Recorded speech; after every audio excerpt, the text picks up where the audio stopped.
welcome everyone. Hello. I got some feedback coming from somewhere. Let me turn my mic.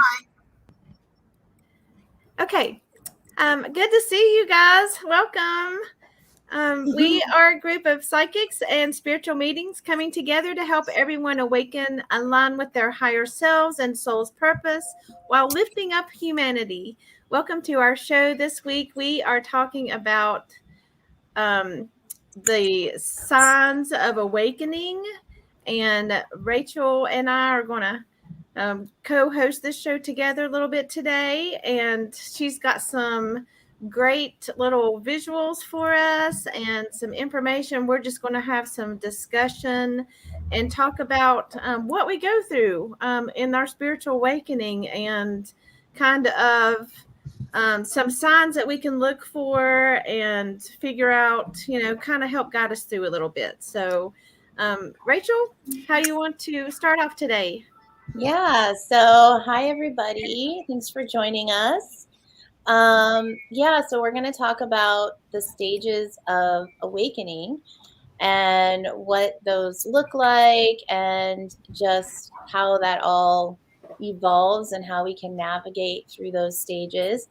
Because basically we all go through these cycles, right? When it comes to evolution, and there's different phases to the cycle, and it's helpful to know where we're at sometimes, especially if we don't really understand, what's going on and how to reference what's going on in our lives, that it's even normal to go through these stages and processes as we are growing and ascending. So to start, I have a visual that I grabbed off the internet, and this gives a really kind of nice synopsis of the different stages. Now, there's many different examples of these types of things on the internet. So this is just something that I found that really resonated with me and my own experience and our experience on this panel of how we kind of view and perceive the stages of awakening. But it's really unique, I think, for everybody's experience. And then there's lots of different examples of these types of charts that some might list like 10 stages or 7 stages. I mean, you can go into like further detail and break them down more, but this is a really good foundation to understand. So I'll just read through some of these stages. So stage 1 is the dark night of the soul. And that is where many feel lost or hopeless or confused. So I think this is the most common stage that we hear about, especially when we're going through like a transitional phase in our life. This is usually the stage of initiation, where like a triggering event causes us to kind of go nosedive into the depths of like areas of our life, the darkness, the things that maybe were hidden from our view, or just causes us to have like such a momentous shift that we're forced to look at things differently.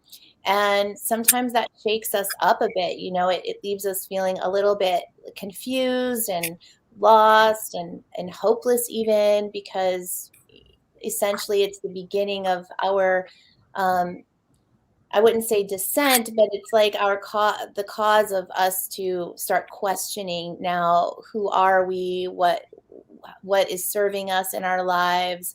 What's not serving us? It's usually, it can be for some like a pretty traumatic event, even a pretty life-changing, altering event. And then it could just be something that really causes us to think about our lives differently. So, maybe there's just something that we're doing in our lives that just isn't working anymore. And the universe just keeps showing us that, like really magnifying that in our lives, so that we feel like we're struggling and we're, just not able to get on solid ground. So there's many ways to describe that, but we'll talk more, I guess, about that as we, go to the panel and stuff. But moving on to stage 2 is disillusionment. So that's a feeling of complacency with life is replaced by dissatisfaction with how things are, kind of what I was saying, like there's a triggering event and it causes us to really reassess and reevaluate what's working for us and what's not working for us. And usually it's a time where we're noticing like what's not working for us anymore. So we're kind of feeling a little bit displaced in the way things, what's been working was fine for a while and now it's not fine anymore. Then moving on to stage 3, that is where we start to begin seeking. So that's the seeking stage. We start to seek out deeper meanings and experiencing breakthrough moments. So that's when we start looking again for the truth and what is for us, what does resonate with us, where we do fit in, where we do belong. And we'll tend to have like breakthrough moments that will give us like that light bulb going off in our head, like, oh, that's where I need to be, or that's what I need to be doing, and that's the answer. So we start to find our way again. And then moving on to stage 4 is inner work. So mindfulness, shadow work, inner child work, deep introspection. So starting to notice again, maybe our patterns, the things that that just don't serve us anymore, that we might need to take a deeper look at. We might be doing some healing work. Things that just keep coming up for us that we notice that are maybe holding us back from being able to align with our higher selves or really achieve the purpose that we want to achieve in our lives. And then stage 5 is the unity. So that is where we feel like we're being reborn again, where we're really kind of getting into that maybe unity conscious mode, feeling also connection with the divine, deep alignment with life, community, inspiration. So where we're just feeling like alive and just in alignment and, spreading our joy, spreading our love, just doing what we love and following our bliss. And we just feel like, we're on our path. We figured it out. So one thing I'd like to say, this is important to know, is these stages, it's really like a cycle. So it's kind of always like a spiral. It's a continuous cycle. So just because you've gone through one dark night of soul doesn't mean that's it. It's like always happening because we're always being reborn again. So it's really looking at this cycle as like a death rebirth cycle, I like to think of it as. So we're always like dying to the old and being born again to the new. And that can happen in like a day. I mean, like we can have these mini cycles going on all the time, or we can have these, look at our life, look back on our life and see like really major life altering events that really triggered like a substantial change and had a substantial impact on our lives. But I think it's just overall helpful to note that this is not a linear process. This is a cyclical process, and it doesn't necessarily go in order. So sometimes we might find ourselves just kind of going back and forth between 2 different stages. We might just go into one stage and then be like, oh, now here's like another triggering event, and that's causing me to kind of shift my thinking a little bit more. So I feel the general idea is just to really try to stay within the flow of what feels organic for you, what feels natural for you, and just to be more present with yourself in the moment and aware of where you might be in these stages, or transitioning even out of one stage into another. So yeah, does anyone else have any thoughts they'd like to share about that? If we just talk about stage 1, the dark night of the soul, that Mm-hmm. was huge for me and I didn't really realize that it was called the dark night of the soul until you brought it up. And for me, being a virile 6th-degree black belt, doing jumping, spinning roundhouse kicks, running my business, running around, like so busy all the time, to suddenly not being able to walk upstairs and then eventually having to wear an adult diaper at one point, it like freaked me out. And I lost my ish when all that happened. It's like, what in the world is happening to me that I go to? Now it was kind of ebb and flow where it got really bad and then it got a little bit better, but the same time, like as the body was changing, and becoming, like I said, a very virile male. That I was sparring and fighting, and I was teaching classes, and I was training all the time. And, I was in bodybuilding, and I was doing all these things. And then once your life just shuts down on you, it is like you're just in tears. Like literally you're in tears, because like, what has happened to me? I've been torn down to nothing, to what my ego had built me up. And it took a long time, even just to, I mean, when I got the stair lift added into the house, that was another level that was brought down, and another hit to the ego. And so you just constantly get beaten down. And then eventually you say, well, this is my life, and who am I? And then you figure things out, and then you get past the ego, and you get past everything else. And, before, I would be a pretty tough male with bravado. I would be like walking into, and I still charge into any situation because I'm just a bull, but I would still walk into those situations. And, but because I knew I was a fighter, I knew who I was, I knew what I could do. And I was so confident in myself. When that got knocked down, I started to question all of that. Like, can I do this? Who am I? What is happening here? And that dark, I wouldn't say dark night of the soul, that was a dark decade of the soul, until you get to a point and you start realizing the emotions that have always had with you, the feeling, and you get the right people coming in front of you to help you. That led me into the spiritual side of things, that I just woke up. And now I look back at where I am now, and I'm just so ridiculously happy within myself, happy with what's happening here. And even though I may worry about the income that I'm going to be bringing in eventually, I'm still okay. But, even with that fear, now I have my guides and angels that can say, don't worry, all that's going to work out too. You don't got to worry about that.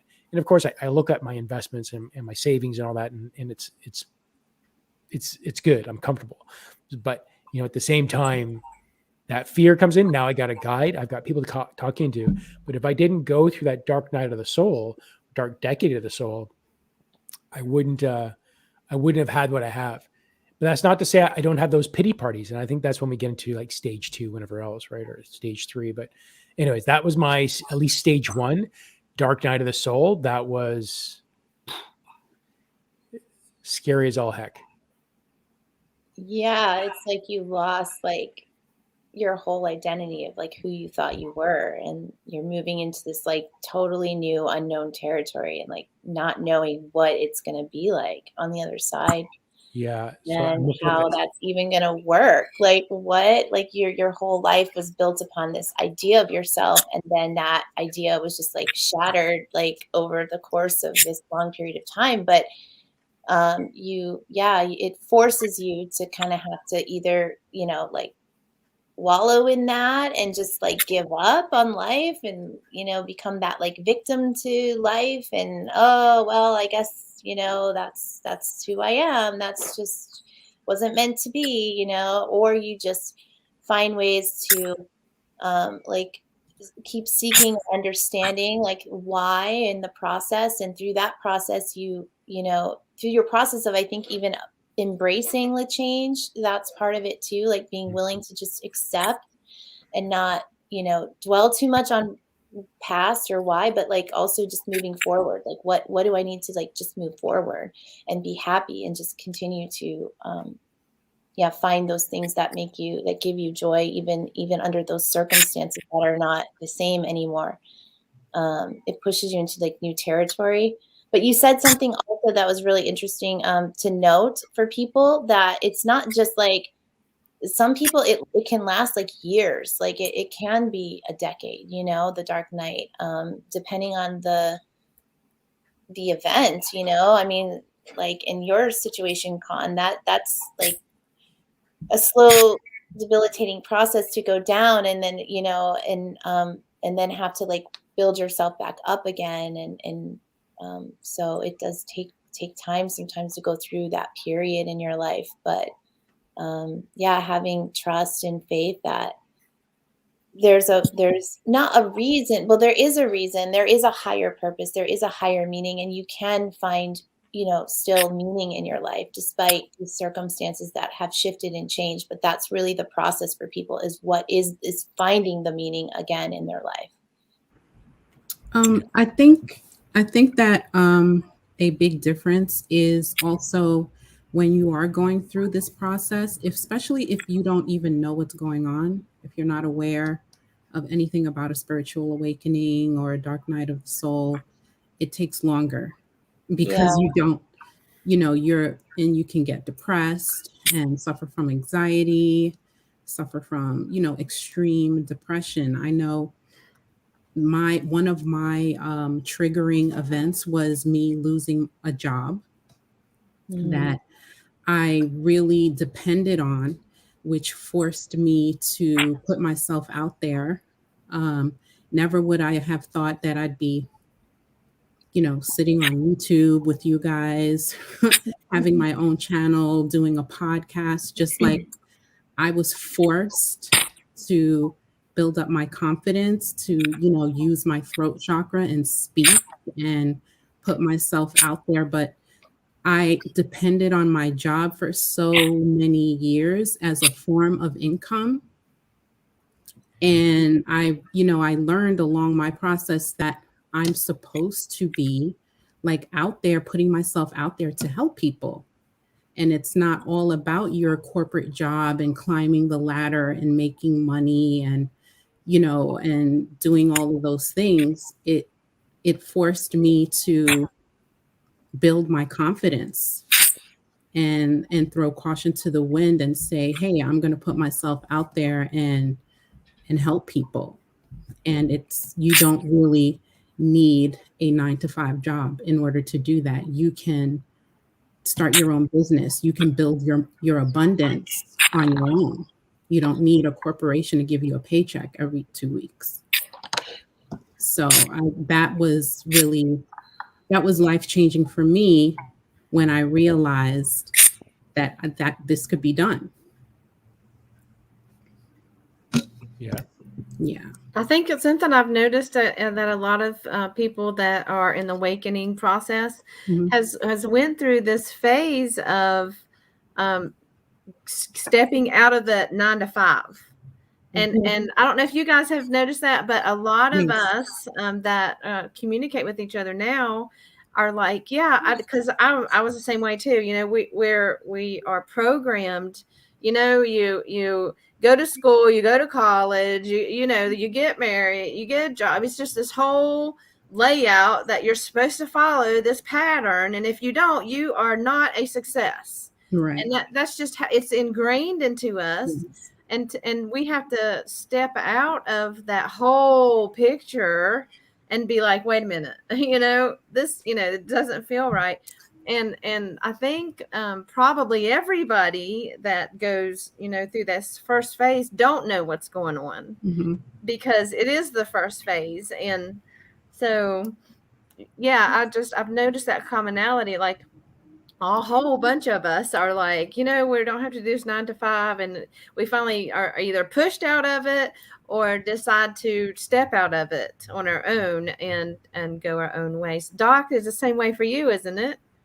Absolutely. And I agree with the decade-long dark night. It's a pretty long period of time. And all of the things that have been mentioned before, like the loss of your 9 to 5 routine, significant shift in income, you're trying the old method and it doesn't seem to work anymore. Incredible disillusionment with my profession and also things that I was sort of learning on the sidelines. All that stuff resonates deeply with me. I could go on forever about this, but I won't. But what struck me was that the more um, profound the dark night, the more dark, the deeper it is, the greater the learning. Okay? And it's like a mirror. The bigger this picture you get, the things aren't right, the greater the learning is. And for me, periodically I get dragged into the original thinking. But I can easily shift it now because I didn't realize it wasn't just me that I was understanding more about. There was also, I was picking up messages from the collective, which is where I was getting to the visions of stuff which I couldn't quite figure out. But it all is very, very familiar. And looking back, I just think it's just a very profound way to give us a nudge, to give us an opportunity to rethink, to look in the mirror and say, actually, is this really what it is? And I found, for example, saying to a friend of mine, and I totally agree about the path. Kristie, you mentioned about the path. Certainly, in certain professions, it is the way. You don't, certainly in my profession, you've got to get onto that to get to that point. And if you go slightly off beam, it's very much frowned upon by other people. But looking back, I wish I had gone off beam. I really wish I'd done the other things which I didn't do, purely because I was just studying all the time. And I think this reflection that I had post the dark decade of the soul was actually a really good nudge for me to say, actually, I can still do all those things I didn't do. I still have that opportunity. It's just trying to find the time. Yeah, it's quite profound that we've gone through this, and Jenny sharing her dark night of the soul, and she says it was after a divorce that she didn't see coming, and this is when her gifts opened up, began seeking to remember who I am, and it was a divine push into ascension.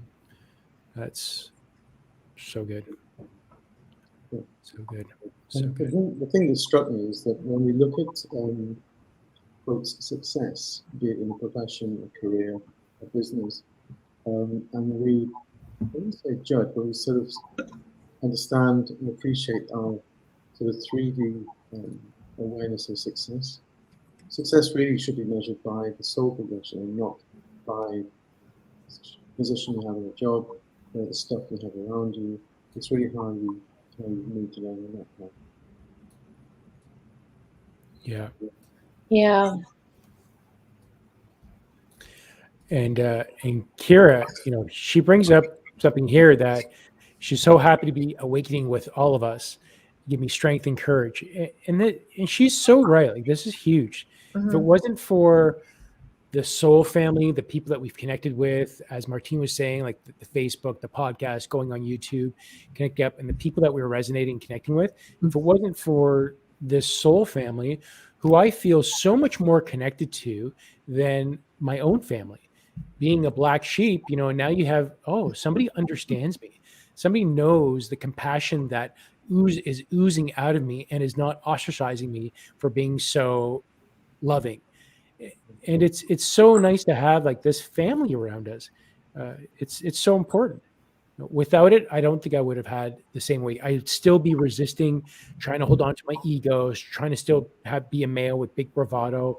If it wasn't for the family that allowed me to let go, I'd still be holding on to the darkness. I think that's a very important observation. I don't know about you, but I certainly was on my own. I wasn't on my own. I wasn't on my own, but I was in my thinking on my own. I couldn't speak to anybody about this. And that possibly prolonged the whole experience. But I don't know how you guys feel, like as the audience, but knowing that there are kindred spirits that are going through or have gone through a similar process actually really quite helpful, because you can talk about it. Because I certainly couldn't talk to my professional colleagues about stuff I was seeing and what we were doing I didn't think was right, because I would have been completely... Doc, your volume's a little low. Oh, right, okay. How's this? Is this better? Yes. Yeah. So basically, it looked like, I don't know about you, but I was very much on my own in my thinking when all this stuff was going on. And having other kindred spirits around to talk to is a really helpful thing, because you can kick it around and you can speak to others who have gone through the same process. Yeah, it's really important to find your soul tribe so that you can, grow and flourish and get to where you need to be, because there are certain people that are meant to come into your life to help you accelerate in your path, right? And for your soul growth.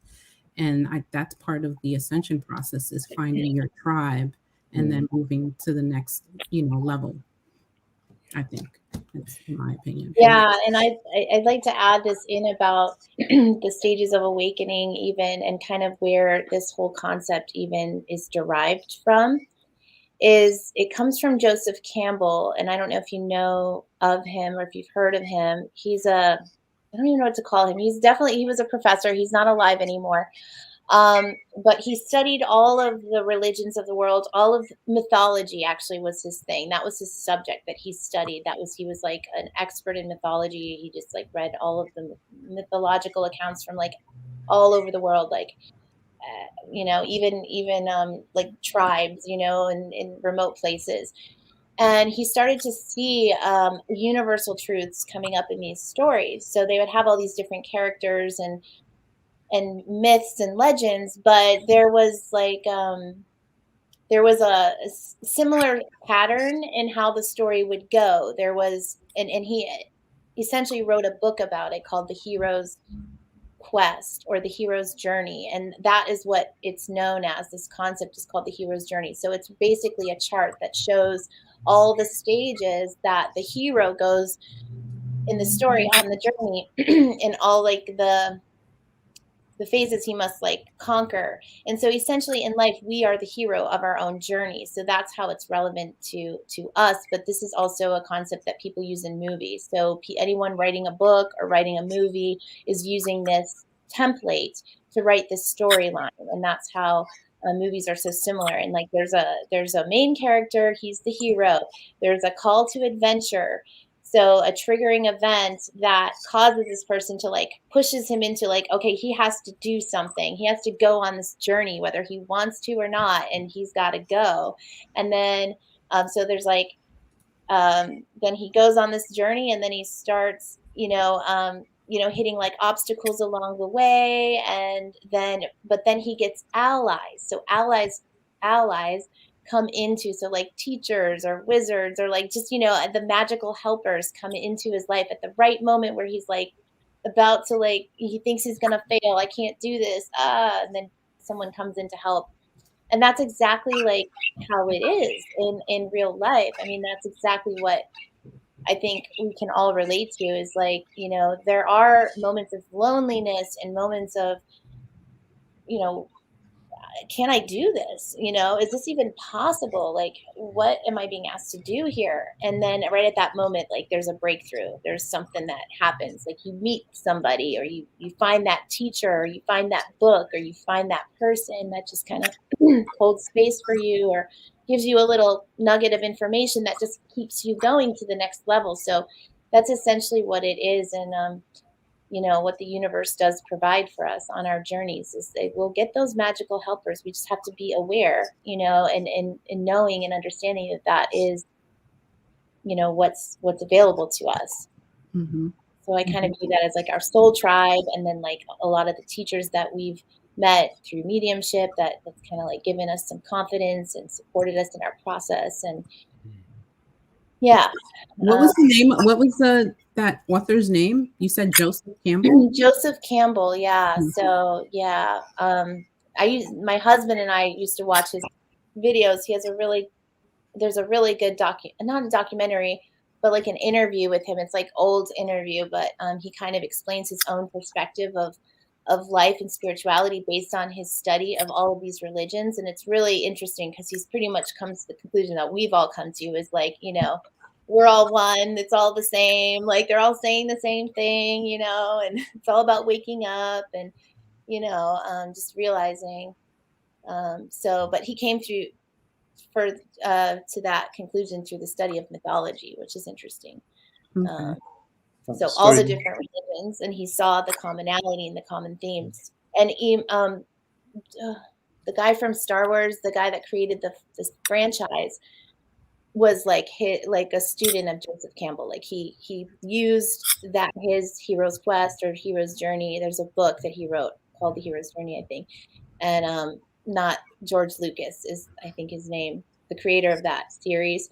That whole series follows the concept of like what he kind of Joseph Campbell came up with as like the outline for how to write characters and the battles and then the return home. And it's interesting. The chart is a lot. Like if you look at his actual chart, there's a lot to it. That's why I didn't share it, because there's just like too many like small stages in between. But these are the basics. So this is like kind of the gist of it. What struck me just now was that perhaps, just perhaps, during the first and second stage, we're sort of seeing little bits of this jigsaw that are making us think, and then suddenly there's a sentinel event. And for me, it was a couple of books and also William Michael Forbes, where it all sort of came together, and I could see the big picture. Whereas when you're first picking up the occasional jigsaw, you're sort of looking at it and think, "Oh, where does this go? Why is this triggering me? I can't understand this." And you put it down. Then something else crops up, and you get the same sort of thing. Then you put it down, and then slowly, they sort of coalesce into a bigger picture. And then once it clicks, then you understand it. But for me, it certainly was just trying to figure out where's all this stuff coming from. Why am I picking up this stuff? And you seriously have to think about. You have to think of it differently.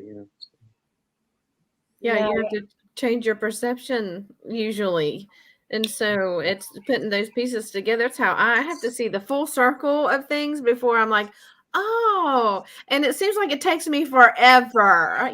My guides are like, oh my God, because I don't see stuff. It has to be right in front of me and plain as day, like black and white, or I don't realize it.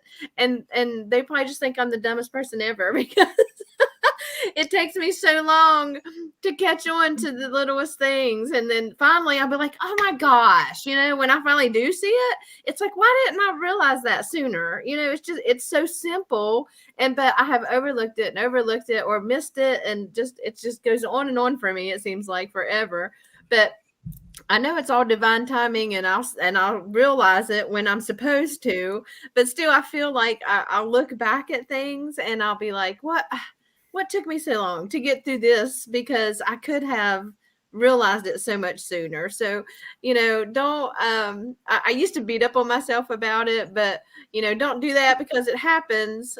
You'll have these patterns. It's like, certain things that you'll see that come up over and over and over, and you'll be like, why do I keep seeing that? What is this? You'll keep seeing it again. It's like, I just seen that the other day and I'm seeing it again now. And so sometimes it'll take you a little bit to put it together, but don't sweat it. It's all when you're supposed to realize it, then you will. So don't beat yourself up for it, and know that the stages of awakening is not in order. There's no kind of order to anything.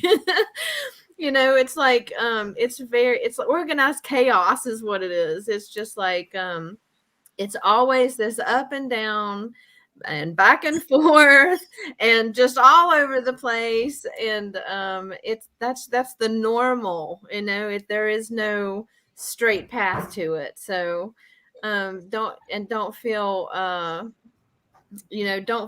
like you're just not getting it, because you are. And it's just will fall into place when it's supposed to. So that's just something I want to put out there for you, because it's hard. It really is. I mean, you guys know. And even once you get to this, I had read in when you search the internet for spiritual stages of awakening, you'll find several different things. And it's like 7 stages, 10 stages, 20 stages. It's like there's no real set, you know what I mean?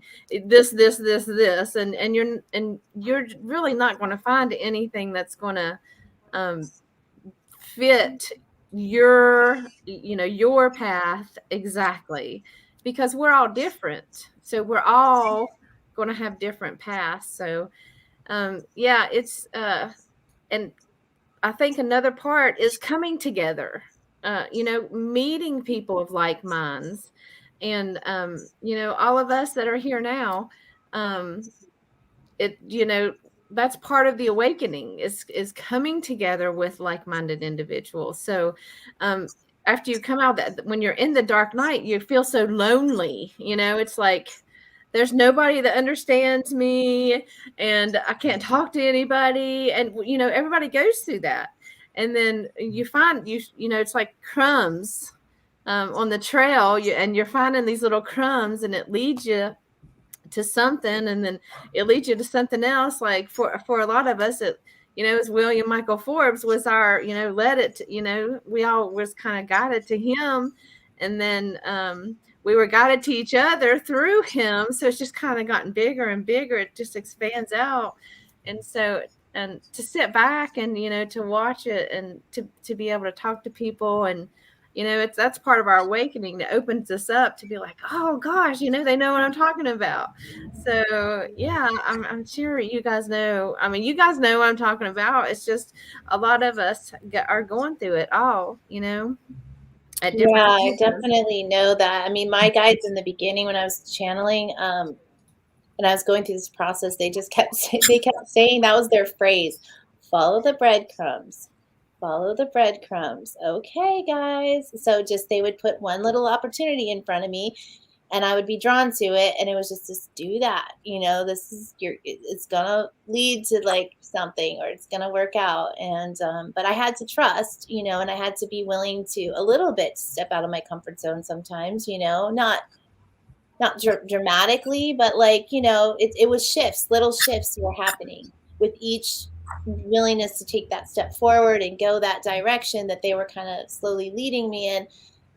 You know, it would lead to something bigger, and it would be like, oh, now like the pieces that Doc was talking about, that was another analogy that I would use all the time to kind of understand my process was, oh, I had to go there to get that piece. Now I have this piece, and I don't necessarily know where it fits fully yet, but you know, then now they're leading me to get this piece and that piece, and then it does start to make sense once you get like a higher perspective of it all. But yeah, it's not a linear process. And I'd like to just say, like, even as somebody who like I'm doing this, and like you know, I feel like I've achieved like a sense of that final fifth stage, you know, overall, if you look back to where I started, because I pretty much my big dark night of the soul awakening was religious related. So I was pretty much grown up as one religion and Jehovah's Witness, and then I was excommunicated, and I was pretty much like, my family was like cut off. Okay, bye. I mean, some family members I still talk to, like my mom and, you know, a couple, but I was pretty much just, that was it. Denounced all friends, family, previous existence, done. Okay, moved to Arizona, came out here, didn't have a penny to my name, didn't know what I was going to do. I just came out here. I was like, well, number one, I feel better because it's sunny out all the time, so I'm not as depressed anymore. I was motivated because I didn't have any money. I was like, I got to do something. And it just started going from there. Just started taking that next, and but I always knew I was protected, and I think that was just like something about me personally. I don't know if other people felt this way, but I just felt like I was always protected. Like I was like, I got myself into dark situations where I was like, I don't know how, you know, I was protected in that situation that could have gone so wrong, but just because I was naive, you know, I didn't have a lot of life experience at that point outside of my protected religious shell. But yeah, looking back, I can see how each experience I had, even though it was kind of like not the most pleasant experience. I mean, I had to learn some lessons, you know, hard lessons and stuff. And it was lonely, and it was, you know, I was like, how did I get through that? But I mean, the right people came into my life at the right time when I needed this, when I needed that. I just found people, and they were strangers to me at one point. And some of them aren't in my life anymore. They were just there for that period of time to kind of like assist me, get me over here, get me to that person, then get me over here, then get me over here. And then finally, when I met my husband, that's where it all just kind of came into view. Because I was literally like praying to God. I was like, okay, I just want to know the truth. I just want to know the truth.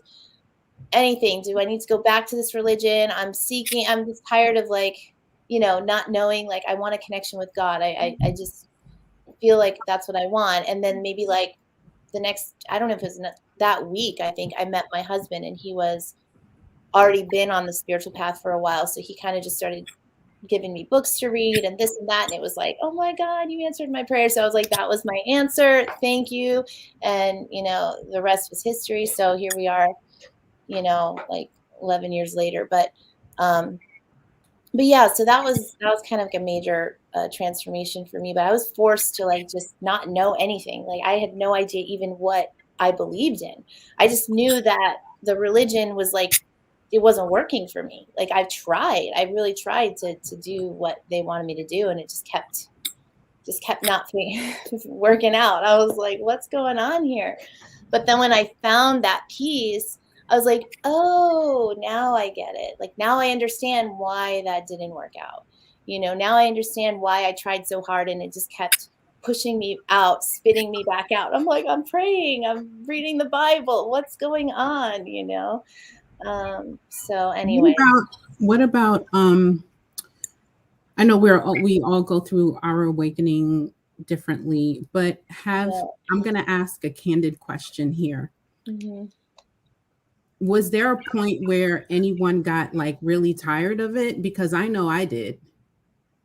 I got tired of seeking. I got tired of the shadow work. I got tired of it all. And I used to like kind of argue with my guides. I'm serious. Yeah. I used to argue and be like, you know what? I'm done. I'm not doing this shit anymore. This is BS. I'm out. I'm going back to my other life. And every time I got to that point where I was so frustrated to a point of just totally giving up on everything, then something would happen to gain my to keep going, to keep trusting. Every time without fail, I said, this is BS. I'm not doing this anymore. Forget this medium stuff. Or, I'm like going to sell all my cards and all this.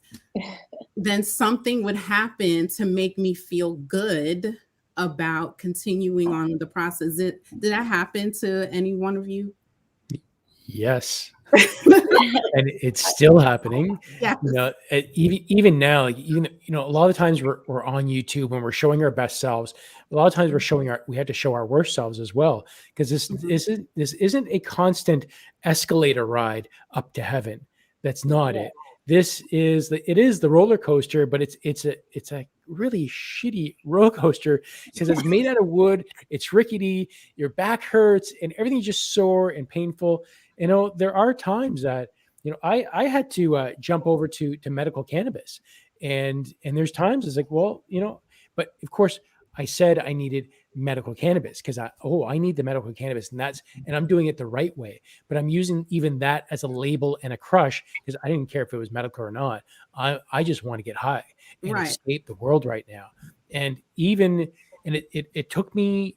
I was still on it for quite a bit when I was doing the Channeling Eric series. And I was doing the intuition development course. I was taking a lot of cannabis, and I could tell during my speech as I did it, and I could hear myself, and I would see myself like, gosh, like you sound like a complete fool. And as I would rewatch some of the tapes to kind of set up chapters and bookmarks, I'd be yelling at the screens like, you idiot, what is wrong with you? But it was because of that I was like, I do not like myself when there's cannabis in my system. I do not like myself. And even though, so I reduced it. I said, okay, I'm not going to do it during the week. I'm not going to do it like 2 days before I had to go live. So if I have a day off, okay, I'll do it. And then I do it at nighttime, but then I would do it like maybe 2-3 days. It's like, but as I increased my vibrations and shifted myself more into love, now it's been at least a month, even recreation, and I do have time. I'll look at it. It's like, you know what? I just don't want to be in that feeling because I don't need it anymore. And it's now me telling my body that I do not need the medical cannabis. Even though we meet with the cannabis doctor maybe every 6 months and we have that conversation, I'll say, I haven't taken it in a while. I haven't done it in a long time. And like, do you want to cancel the prescription? Like, no, I don't want to. So I'm still holding on to that crutch that it's there if I need it. But mind you, I have so much junk left over that I don't even need it, right? But it's sitting here, but it still is a crutch. Someone's like the alcoholic that won't throw away the bottles of alcohol. And this is my escape. It's there if I need it.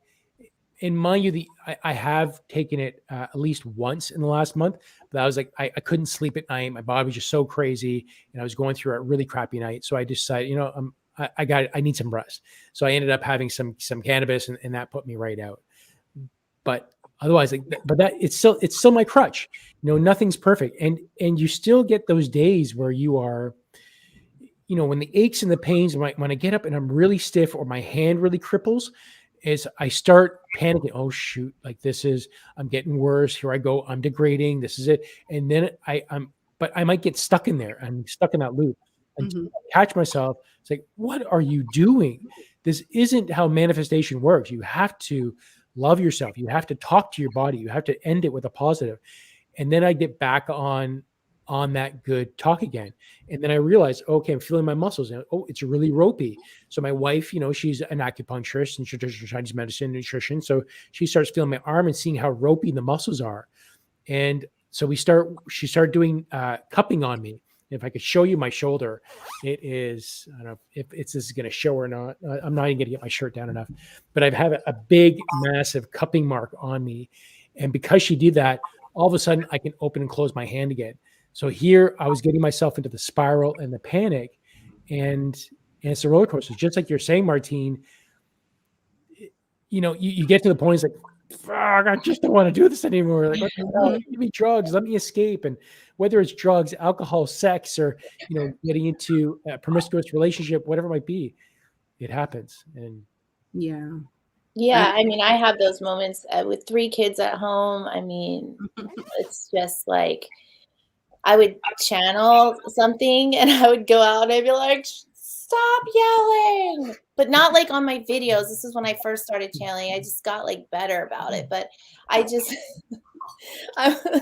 I'm like, I'm meditating, be quiet, like, like, is that really, like, I can come out of like a meditative state and like go into yelling. Like, what's going on? I so relate to that. It's just like for me, it's like about not having like space. Like that really triggers me sometimes when it's like, or loud noises. I don't know. So I know there's ways to, tune into that and stuff, but it's just, real life, I mean, like things come up and it's a lot, to manage energy always coming at you like this. So I think for me, what's helped is just learning to really just like one step at a time. Like all this is happening. Yes, all this is happening, but what is the most important thing like right now that needs to happen for me to stay grounded, for me to stay centered, for me to stay present, and sometimes that's just like being honest with yourself, checking in with yourself. Like, how did I eat today? Am I hungry? Maybe that's why I'm irritated. Did I get enough sleep? Am I tired? Do I just need to sit down because I've been standing for like, 5 hours straight, walking around, just going like getting this person that and that person this. And it's like, sometimes it's really the simple things even that we're just like, we lose our connection with ourselves. And then we can't handle other people's energy coming at us. So that's something, it's a little off topic, but that's just an example of things that I struggle with. And I think we're just always learning. But I really appreciate you sharing that, Con. I mean, that's just like, helpful, I think, for everybody to hear and know that like, even those of us who are really taking the time to like, incorporate the spiritual practices into our life, that doesn't mean that we don't have like things that we're still working on or improving on. And I really view it as like we're shedding layers of ourselves, and a lot of it is conditioning too. So it's like cultural conditioning, and like we're shedding a lot, and so we really have to be kind to ourselves and compassionate with ourselves. I don't think anybody expects us to do it like overnight or just like wave a magic wand. It's more just the willingness to just take that next step, and then knowing when you need to just take a break, and that's okay. Like I've had to say that to myself too. Like if I want a glass of wine, I'm going to have a glass of wine. If I want coffee, I'm going to have coffee, and I'm not going to beat myself up over it, because honestly, that just makes it worse. That just makes me feel bad, and it doesn't put me in a good vibration. If I just enjoy the moment that I'm having in that moment, and I don't like, just enjoy that moment and let it be, and then let it go, and then move to the next thing, whatever you're drawn to. You might not be drawn to that next time. Like recently it was my birthday, and I went out and I drank alcohol, and I drank a lot. Yeah. And the next day I had a hangover, and I was like, F it, because I'll just detox and balance my chakras out in a couple of days, and it'll be fine. Yeah. And it's like, I think it's like that trial and error. Like we're learning like what our limits are. We're like children in a way, like spiritual babies. Like, we're like, yeah, we know what the right thing to do is and what the higher, path is or whatever, the better thing. But at the same time, like we are here to have a human experience. We did come to Earth for a reason. And my guides were really like, in the beginning, I was questioning them on all of this stuff that I was doing. I'm like, can I drink alcohol? And they're like, yeah, like you can do whatever you want. Like, it's like, we're not judging you. Like, that is the whole thing. Like, there is no right or wrong. Like, they'll nudge you like in a direction, if you're asking, they might give you some guidance, but they're not going to tell you what to do and what not to do.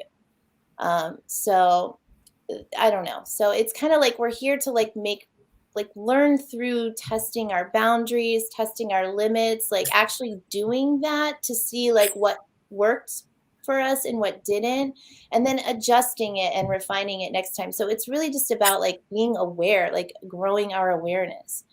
And as long as we're doing that and we're progressing and things are, we're finding those joyful moments and we're finding that we can look back on our life maybe like a couple months ago or a year ago and see all the progress we've made, then we're doing okay. Yeah. Well said. I think we're hardest on ourselves. Yeah. We really are. It's because it's like we think, I mean, I do. I'm sure you guys do. It's like, I know better, Yeah. Like, oh, I'm not supposed to do that. Yeah. And then it makes it like you get like resentful, or maybe like it just builds up this anxiety in you. Like, oh, well, I still want to. Does that make me bad? Like maybe I'm not a good spiritual person. Like, I don't know how we judge ourselves, Yeah. So I think all of us can relate to that. So I mean, it's just that's our human trait, Yeah. So and it's definitely part of the awakening process. Yeah. We realize how much, because we've been doing this, and as we've been connecting and hearing each other's stories, we realize that it really has nothing to do with whether you're male or female, what part of the world you're born in, what religion you are, what color your skin is. We're all going through this human experience. And I think that part alone just connects us so well. But going back to that, Doc, I got to hear from you, because you're very stoic. You're very, you're known in the community. You're responsible. But there's some stories behind those eyes. I've got. I'm just going to reflect back to what I've just sort of been picking up, and that all of us, for whatever reason, through our schooling system, through maybe religious education of various sorts, it's been very didactic. Okay? Somebody up there with a book has been telling us, this is how you study, this is what you're going to study to get through these exams. This learning has been iterative, therefore it's been like this. And the second thing is that it's experiential. Okay? So it's a different style of learning that we're all going through. I'd like to think maybe the observers in the audience are also can reflect on this, because this is something that's innately within us, that we are actually on this journey that we're learning. Whereas historically, we've all been told what to do. This is how you pass your maths exam. This is how you get through this level. This is how it's always been that sort of step-by-step approach. So we have been, to a certain extent, programmed to think that when we don't do these things, we're doing something slightly off kilter and not the right thing. There's a lot I could tell you, but it's probably not the right place to talk about this stuff. But for example, alcohol. I had this moment where I realized that a lot of my work dealt very heavily with statistics, maths, and spreadsheets. And I noticed that my favorite drink, the day after I had my favorite drink, which was port, I was making mistakes on the spreadsheets. I couldn't believe it. I thought, this is bread and butter. I shouldn't be making this mistake. So I chucked all the alcohol away. My kids always remember this. We had a lot of alcohol in the house. And then just recently, and on occasions when I had a bit of alcohol, after that, I've noticed that my gums would bleed. So I thought, okay, maybe my body's telling me I shouldn't have this. But just lately, when my daughter's brought around some port, I've been thinking, that looks good. I haven't quite got there yet. But it's sort of, you get these little sort of nudges along the way where either because you feel like it, but also it's part of that experience that you've got to remind yourself, what is it that you've given up? I don't know, maybe when I have my first my first glass of port, I'll know the difference. But it's just that we have these little moments where it's partly reinforcing our learning as we go along the way. Similarly, I'll be honest with you, I've been thinking about eating meat quite a bit lately. I didn't know why, having been vegetarian for donkey's years. But then through a channeling somebody did for me, it appears that I need the iron. And that's why my body's telling me, or encouraging me to eat something, to eat some meat. So it's just these little sort of nuances that it's never a step change. It's always a little bit of a little bit of a up and down, up and down, up and down. You just sort of work your way along that path. And so we shouldn't beat each other. We shouldn't beat up ourselves whenever we quotes go back a bit, because it's all part of that learning. Yeah, for sure. Amy brings up a great question, and she asks how you're all handling Christmas. She says, I'm really mourning the loss of the birth of Jesus and all the beautiful Christmas songs. Any insight? What do you guys think? I've got one. I remind all my Christian friends that actually they're celebrating Saturnalia. They're not celebrating Christmas, because this is actually the Roman feast of having parties and doing all the stuff. And then when they suddenly realize what it is, they realize that they've just been programmed into it. And then I say, well, you do realize the Copts have probably got it right, because it's sometime after the new year, because it's the wrong calendar they're using. But it's just a little bit of a nudge in the system. I can do that because I'm not Christian in this life, but it's just my way of coping with it. We still have a very good meal, I can show you. Yeah. And I think we have to remember the mindset of what was happening with Jesus during the time that now I don't deny anything about him coming to earth and sharing his story and being on the cross. But we have to remember that his resolve was so strong within him and he realized that there was a separation between body and mind and the higher awareness. That's how his healing was, because he held everybody up in their highest light. And he just knew that we were not this body and mind.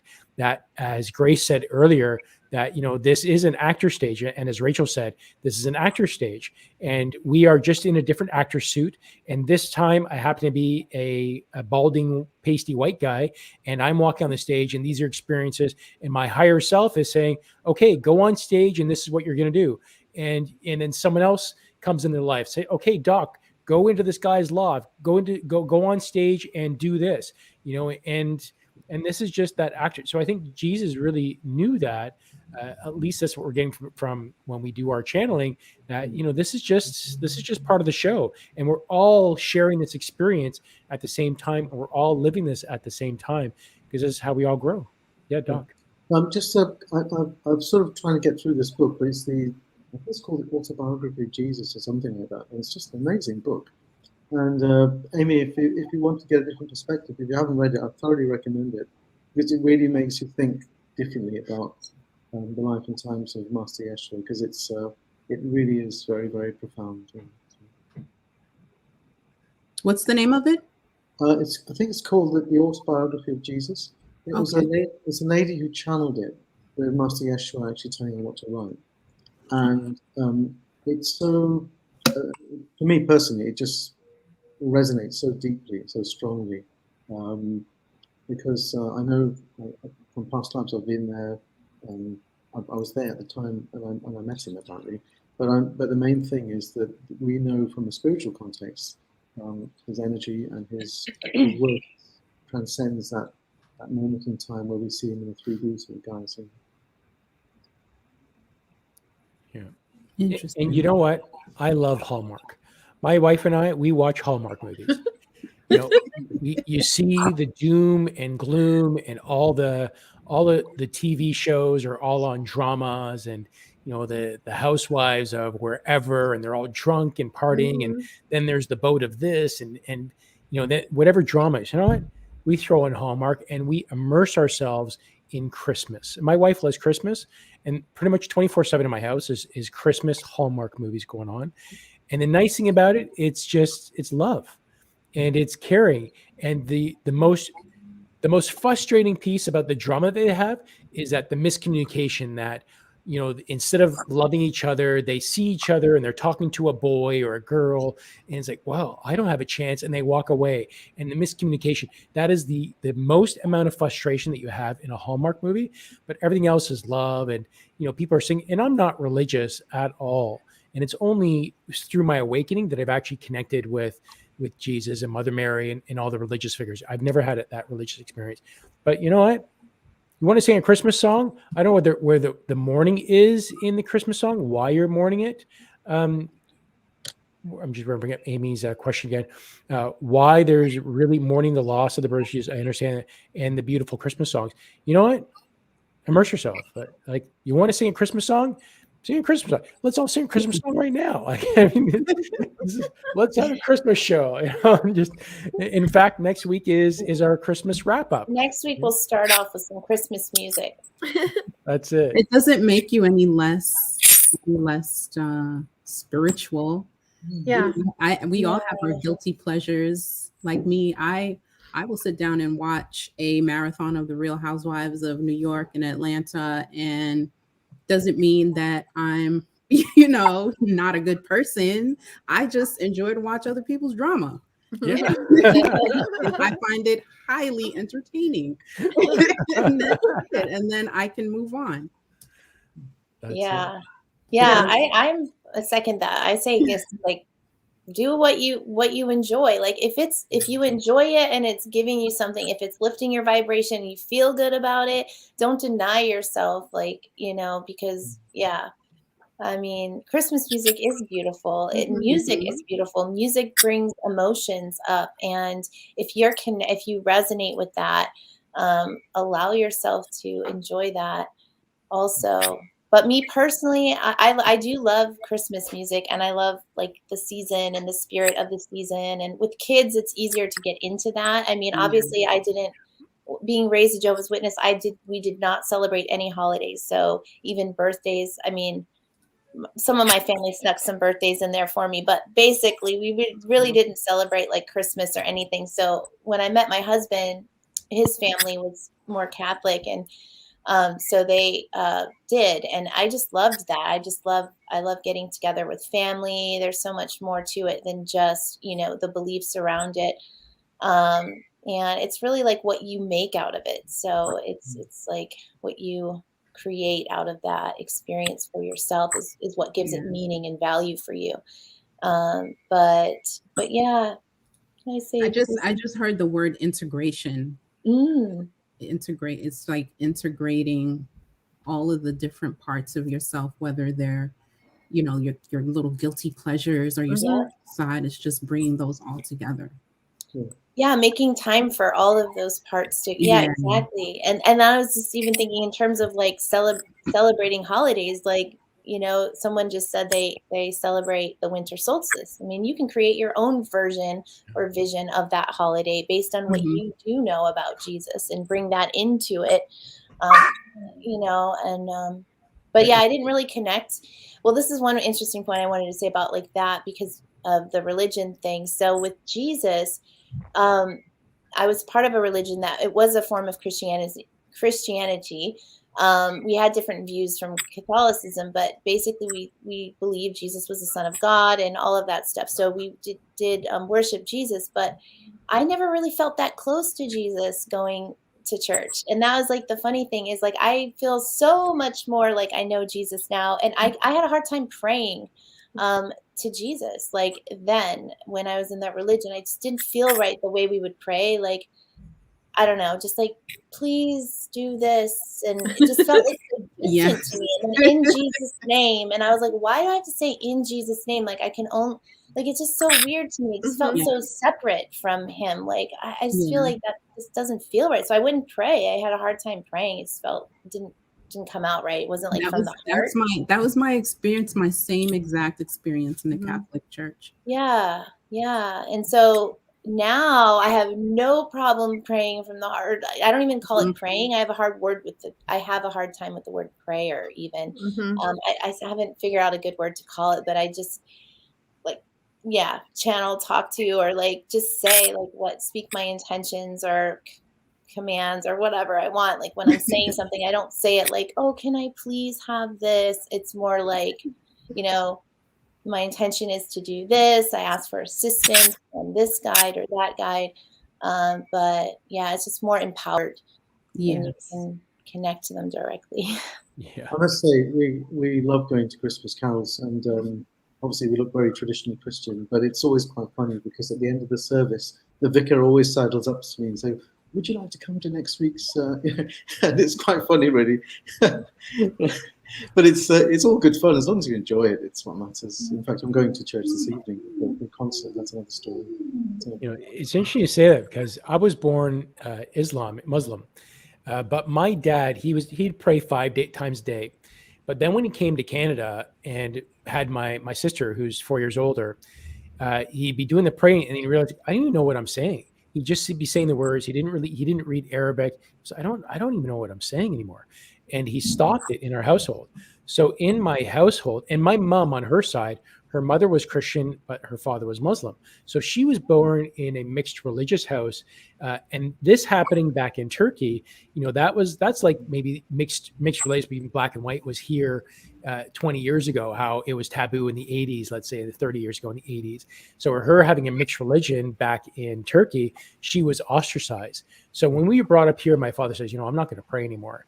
And how I was raised, but my mom made sure that we celebrated Christmas, Easter, everything else, just to be a part of the community, so we wouldn't get beaten up the way that she got beaten up as a kid. So we celebrated, but it was just the celebration. It was the commercial celebration. It wasn't the religious celebration. But then she also had like a set of books that was kind of like a Cole's Notes on the different religions that she made me, where she showed it to me and I happily read them. And I got a little bit of taste of everything. But then when I got married, my wife, her family was Catholic. And at that point, her mother liked to go to church. And I'd go to church and say, hey, let's go check it out. I want to go see what it's like. And, you know, everyone kind of congregated in the aisle, in the halls, in the walkway. And the priest would do whatever they would go through, and in Jesus' name, so on, so on. And there's no love or feeling that connect with it. I didn't feel connect with it at all. And then people would get up and they would go through all the motions, and the service was over and everyone would meet up in the aisleways talking. But you'd listen to the conversations and it was just pure street talk and just trash. And it's like everything that you just heard was thrown out the window. You don't believe it. You're just going through the motions. There's nothing here, you know? So it's like when June throws up my favorite Christmas song is Grandma Got Run Over by a Reindeer. Nothing religious about it, and it's freaking hilarious. And so it's like, if you're going to enjoy the commercialism of it, might as well have some fun, right? So there's my 2 cents. Rant over. It's so true, Con. It's so true. Rachel, thank you for bringing that up, because it seems like religion is just a touchy topic, and it doesn't have to be. You know, it really doesn't. But yeah, it's like Con, I can see that it's like robots, you know, zombies going through the motions. It's like we're so programmed. It's like you got to go to church and you got to do this and you got to do that. And if you don't, you're a bad person. You're going to burn in hell. And it's just like, oh my gosh. And you know, it's just not like that. And but surely, is it not a useful point of reference that we all have had at some stage of our lives, and maybe folks in the audience also have had that, where it's because of that lens through which we look at things, it jarred or it has made us think differently. And we could have easily followed the same old, but nevertheless, I just think what's very interesting is how we've all had that little sort of moment where we thought, doesn't feel quite right, folks. There's something not right here, you know. yeah. I mean, for me personally, I had this most brilliant conversation with a pagan, and I don't know who was a pagan in the audience, and I when I asked her about her belief systems, they were just the same as ours. There's a surprise, you know. And so I often say to my Sikh friends, you know, some of the best Sikhs are not actually Sikhs, because they just do. A Sikh means a student. That's all it means, and it just means you're learning. And yet the underlying spiritual tenets of every religion, including paganism, it's had a bad press in the Christian world, is the same. And we've forgotten to remember that. And our journey has been partly exposing it to ourselves, that actually this historical multiple layers of bullshit that's been applied to whatever religion you are part of, when we start to see through it, we suddenly realize that actually there's something more germane underneath all of that stuff. And then we will get it. We get it. We really understand it. Yeah. And Amy brings up, so here's something like Amy says, I love Christmas season. I love Hallmark movies and wasn't sure it was okay to continue. This is not a religion. Spirituality, what we're doing, this is not religion. This is just waking up. And it is about acceptance, about no judgment, and everything is okay. If that is your truth, that is your truth. If you decide to have the vaccine, have the vaccine. You don't. This is it. You want to smoke cannabis? Smoke. The idea is that you don't want it into excess. It's like, don't let it consume you. Let that be a part of you, but don't let it consume you. And I think that's the real message of what we're learning here. No judgment. Everything is cool. Yeah. Just your body will tell you, your intuition will tell you when it's time to like stop doing something. Like it, you know what I mean? So just pay attention. You'll get nudges if like you're feeling like that's not working for me anymore. Just pay attention. That's really all that you're required to do in this life. Enjoy yourself, but pay attention to what really brings you joy, what gives you your life force, what gives you energy, and what might be draining your energy, and be willing to look at all aspects with no judgment. So what I'm just realizing in this moment is what I think happens is that sometimes when we judge something as bad, we become afraid to look at it. So if we stop judging it as bad, it's easy to look at. It's easy to see like, oh, maybe I smoked too much today. Like if that's what you're doing, or, whatever. Because I think like when you're afraid of being, being a bad person, then you might be afraid to look at that. Like you might look at that as like, oh, that's a vice, or I don't even want to look at that. I even did that, or acknowledge that I even do that. So you hide that part of yourself. And now maybe that part of yourself is kind of like developing, stronger than it needs to, because you're kind of like ignoring it. And it's like, maybe it's shouting at you. But if you're just like neutral in what you look at, you're not judging yourself for doing it or not doing it. You're just paying attention to, is it working or not working? Is it helping or not helping? Just simple. And that's based on you. That's based on your experience and nobody else's experience. So what somebody else might think is irrelevant. It's what actually you perceive that is relevant. Yeah, on all five of us here are from different religions, and all of us, when we were in that space, we felt our intuition, separating us from that. Like, this isn't right. Something doesn't feel right here. And all of us have said that we could tell something wasn't right. It just kind of did. For me, it was almost like a separate entity from myself. It was like, this is like outside of me. It's not something I could even connect to very easily.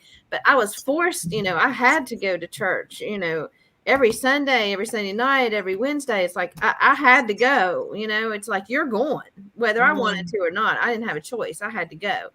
And so, and then when I would go by my own choosing, I still felt that. So it was like, as I gradually got to this point, it's like, I felt it when I was being forced to go.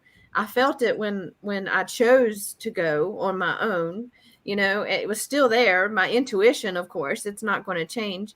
But I didn't realize it was my intuition kicking in and being like, hello, So at that, at just what we've been talking about, it's the awakening process. And we all experience these things, and coming together talking about it's like, oh, I did that too, and oh gosh, I've done, everything that people are talking about here today, it's like, I've did that, I went through that, I've thought that, and so, and it's just what it is. It's the process, and we don't even realize we're going through it, that our intuition that was telling us back then something's weird, this is not right, you know, that was part of our awakening. That was part of the process that we started and going through, but we didn't know that at the time. We had, you know, had no idea that it's, you know, our spirit and our selves going hello little bells. And so I think, you know, the questions about, should I do this or should I do that, or is this okay or is this not okay, you know in your gut, you know, if you stop doing something and it feels bad, you know, do it, you know, if it's like if you're thinking maybe I shouldn't do that, you know, am I going to be looked down on, or whatever your thoughts are about it, but your intuition is always going to tell you the right thing to do. So if you stop something that you should probably keep doing, then you're going to feel weird about that too. So go with your gut always. And I think this goes back to, it can even lead into relationships. So if you feel that you're in a relationship and one side is holding you back from speaking your truth, or that you need to leave the relationship, okay, that's okay. If you find you need to stay there and work on it, but it's not necessarily to fix your other half, it's there to fix yourself or work on yourself and go into a state of love and change your vibration, and they will change naturally. And then you'll find out if you need to move on or stay in that relationship as well. Right. So ultimately, this is the idea of spirituality, the spiritual awakening. It's not religious. It's just waking up to your true higher self, not your body, not your mind. It's seeing past that, past your five physical senses, past your thoughts, past the ego, past the fear, in a state of love. And if you can make all your decisions within a state of love, you're on your path of spirituality. And it's a practice. So there's no right or wrong way to do it. You're just always, you're setting your intention that's, you know, you want to get better at like following your heart, basically, because your heart is your guide on this journey, and really knows what's best for you. But sometimes like your ego, your conditioning, the cultural, you know, conditioning that you grew up in, like all these fear-based ideas can cause resistance to following what you know to be true for you, what you know to be right. So I think if you just keep seeking, going in that direction, doesn't mean you're not going to stumble, doesn't mean you're not going to have obstacles, doesn't mean there might be moments where you're like, I don't think I can do this anymore, I'm done, it's just not working for me. You know, pay attention to those little magical helpers that come at your way, or you know, those little breadcrumbs, that that little fishing line that gets thrown at you. Just, you know, just keep going. It will get better. You know, I think what dawns on me, spirituality is like a diet. You're aiming for a good, healthy diet, and as you do it, I know that happened for years. I would eat like garbage, and then I would get really healthy, and then I would get garbage and get really healthy. But then, you know, now when I go out, it's the less garbage I have. The times when I fall off the wagon, it's less and less. You know, I think it just. Yeah. I was just saying to somebody the other day. You know, I had a cheese pizza, wheat base with pepperoni on it, the first time in like 3 years, and I felt like garbage. But you know, it was really good going in. But then that's the inflammation setup. That's why I couldn't open up my hand. That's why, you know, the muscles started knotting. That's why all these effects happen. And my body showed me, it's like, oh yeah, here you go. And then it's the same thing when I have cannabis. If I have cannabis, you know, I was never a drinker. I smoked, you know, so me and my friends, and I lived near an area that, you know, I hung out with the brothers, right? And that's what we did. We smoked. So, and that was okay. And that's how I grew up. So I was never alcohol. So now I enjoy smoking.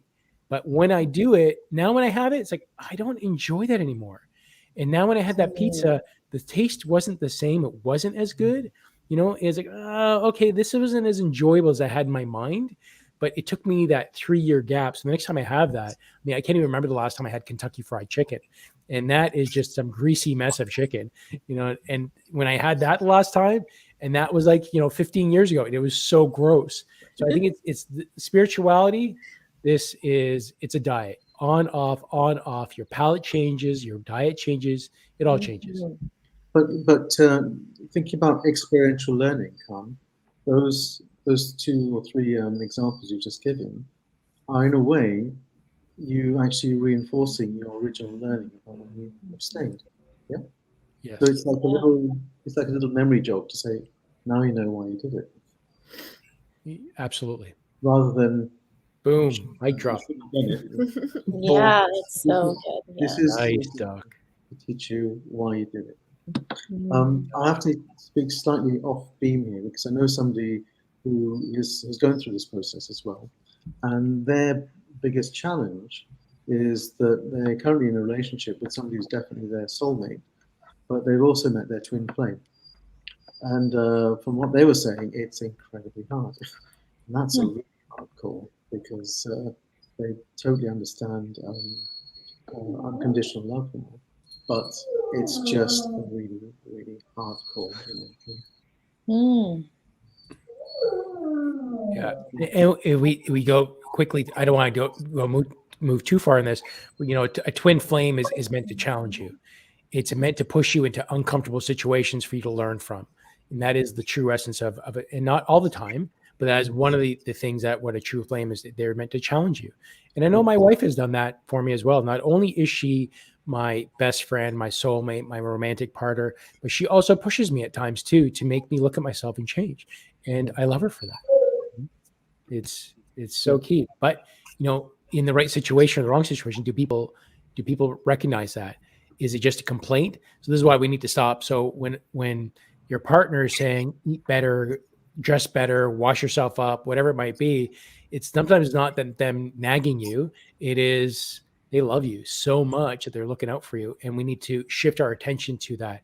That this isn't a negative thing. It is a beautiful thing that somebody loves you that much to say something.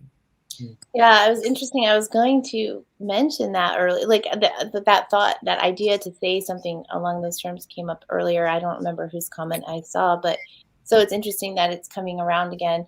But yeah, I second that because I was going to say that too. Like sometimes when you're talking about relationships and I think it was UConn you were talking about, like, you know, sometimes a dark night of the soul could be like a relationship that maybe it's time to leave or reassess or,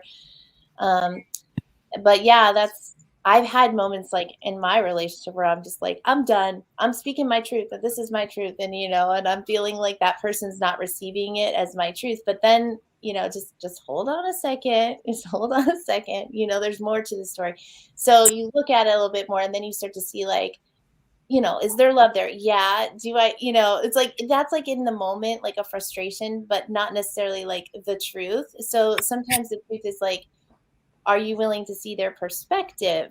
You know, because maybe they have like truth to their perspective and it might not be coming out in the way you want to hear it, but is there truth to it? And is there generally support for your growth, you know, process? And so, yeah, so just being able to see from that perspective does take like practice too, like in a higher awareness. And I, you know, can second the whole twin flame thing being challenging at times, but that it's, I have to those say, are the challenges that make you like break through like wake you up, like shake you up sometimes. Like I need to look at this a little bit closer. Is that really what I want? Do I really want to just end this relationship? You know, no, it's at least for me in my case that I'm talking about my marriage and stuff, but yeah.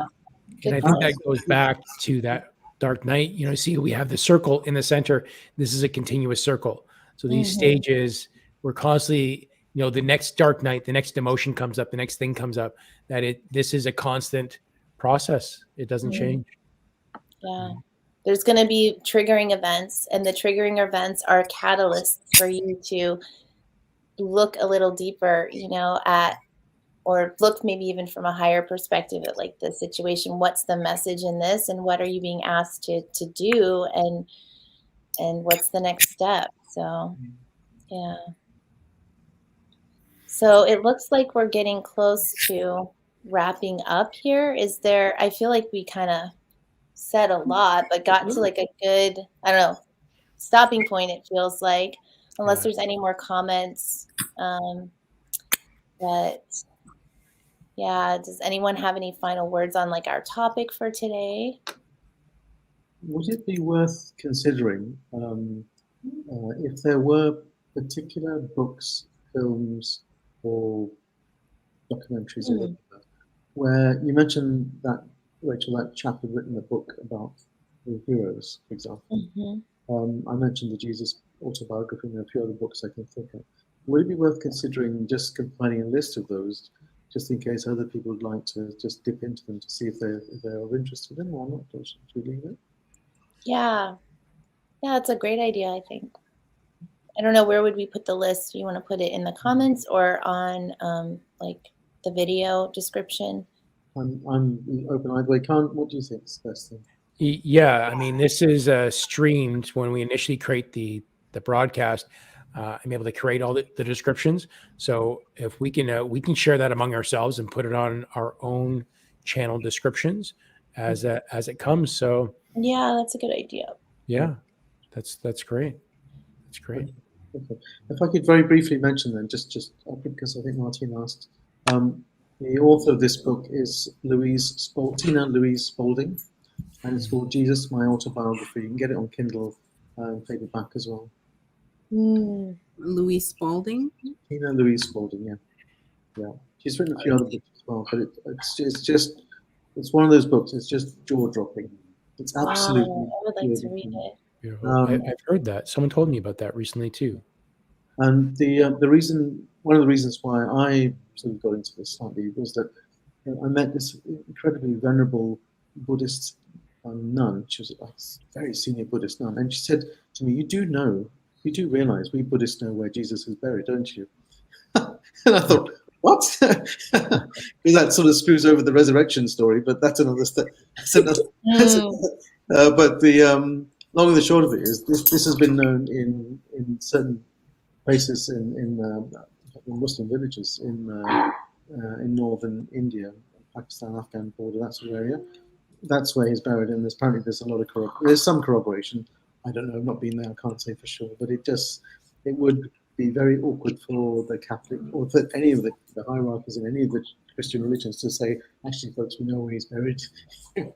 Looks like we could do a show on Jesus. You're not by any means, but yeah, we can consider that one. Well, William Michael Forbes said last week in the core session that the incarnation of Jesus is on the planet right now. Yeah. So he is here walking supposedly. So yes. Yeah, wow. Now's the time. So much crap going on. Now's the time. So why not? We'll see if he still has the. We have to remember that he was a soul as well. That he had many incantations on Earth, and this is just he's probably been here thousands of times. Who knows? And thousands of times before that. So this isn't. This is just as much an experience that we're all sharing, and this is why we say we are all equal. That isn't a matter of that we are different. We have hierarchies, and one person should be put up on a pedestal. That's why he walked the earth, to show that we are equal. We're all equal, and that's where we learn from. So, on that note, yeah.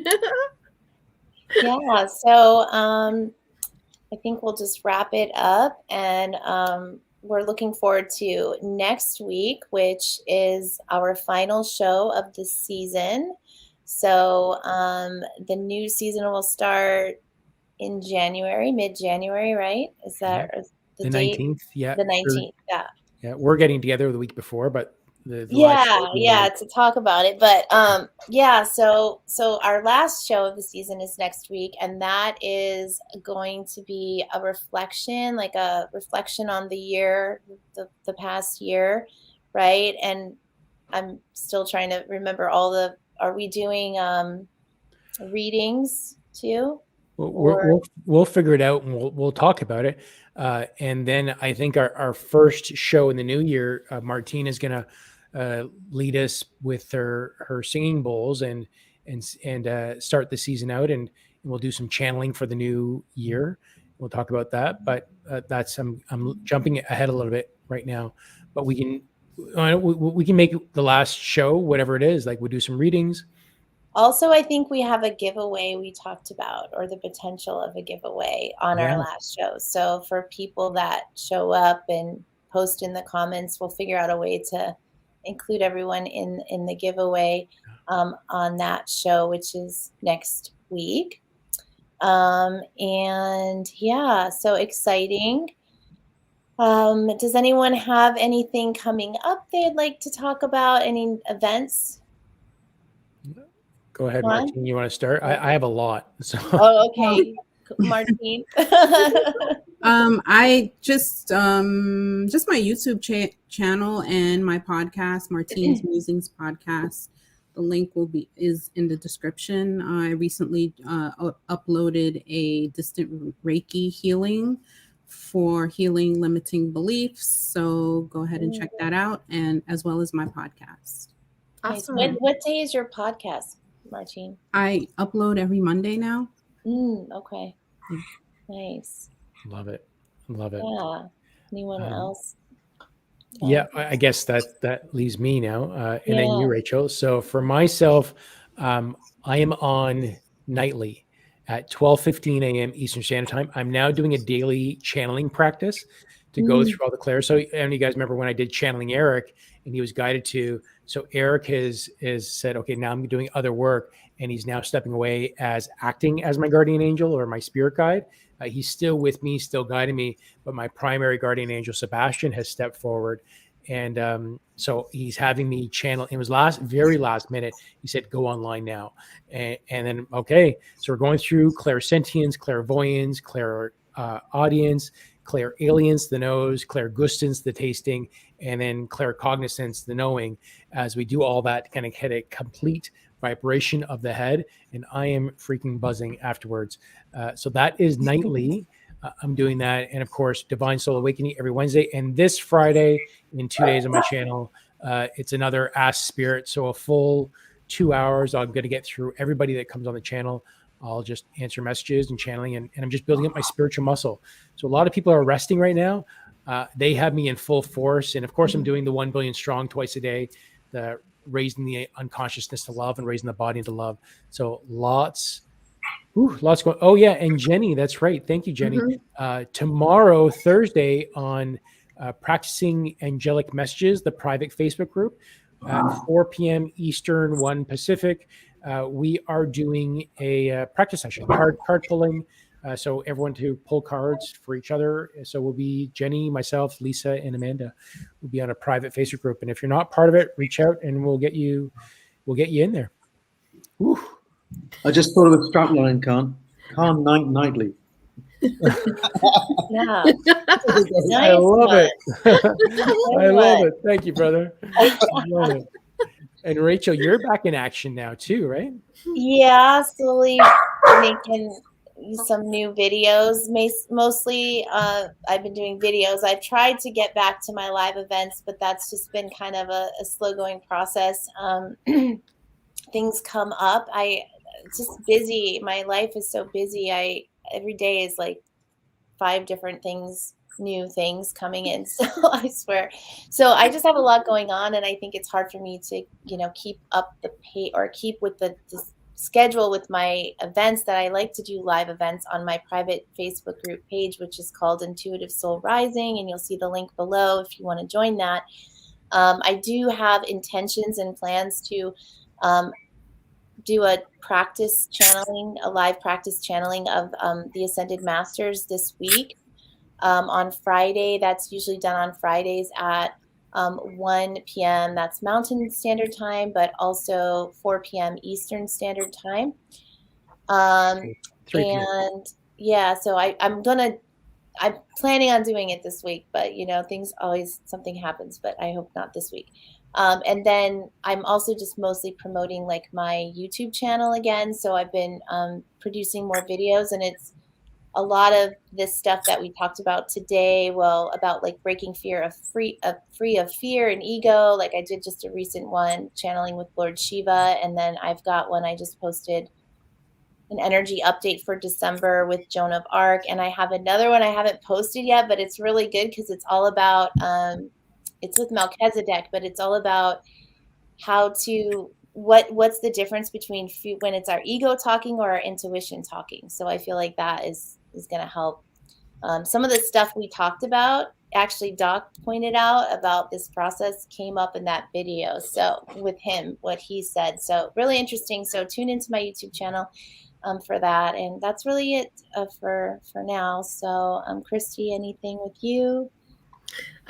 Well, no, I'm just waiting for things to align. I'm doing this whole craziness with time management and trying to, like, I got some new stuff coming into, and I started working again. So, and that's some days I work evenings along with my mornings, and I always have, make sure I'm here on Wednesdays, and then I have a class I teach on Fridays. So I'm just like, I feel kind of scattered, and I'm trying to like zen into I know I have intentions set on, that I want to do meditations through my YouTube channel, guided meditations, and maybe some live meditations with people. And I know that's what I want to do, and that's my goal. It just hasn't come to fruition yet. So we are going to be doing that. Yeah. Eventually, when it's time for it to fall into place, it will. So I try not to like freak out too much about it. Exactly. I've learned to just go with the flow and set the intention and just trust and allow it'll happen. Okay, everyone. Well, it's been a fun show. Really enjoyed this show.